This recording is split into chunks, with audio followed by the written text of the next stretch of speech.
Okay, here on 21, they say solve this by using the quadratic formula. So here's our quadratic formula. So what we need to do is identify the a, b, and c. Well, first we do want to have the equation set equal to 0. This one nicely is already set equal to 0. So a is always in front of the x squared, b is always in front of the x, and c is always the constant not attached to any variable.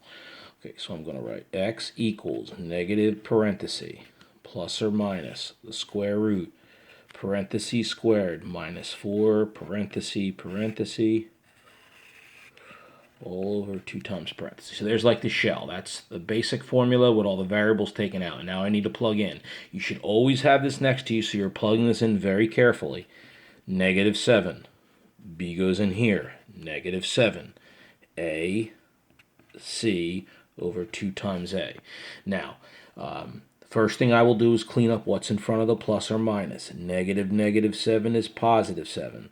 Now, if I had a graphing calculator, a good calculator, scientific, I would type this whole thing in at once. But I'm going to take it step by step here for you. Okay, I'm going to do negative 7 squared. Negative 7 squared is positive 49. If you do enter in a calculator, you must use parentheses, because if not, this would calculate as a negative 49. Negative 4 times 2 is negative 8. Negative 8 times negative 9 is positive 72. 2 times 2 is 4. So I'd want to add the 49 and the 72, and I get 121. Now, I notice 121 is a perfect square.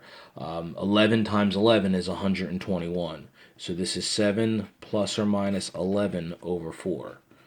Okay, I took the square root of 121. It is 11. I'll show you using the calculator. The square root of 121 is 11. Okay, it's not the square root of 11, it is 11. So now I need to break this plus or minus up. So I need to do 7 plus 11 over 4, and I'm going to do 7 minus 11 over 4. 7 plus 11, well, that's 18. 18 over 4 is about 4.5. 7 minus 11 is negative 4, and we divide that by 4, we get negative 1.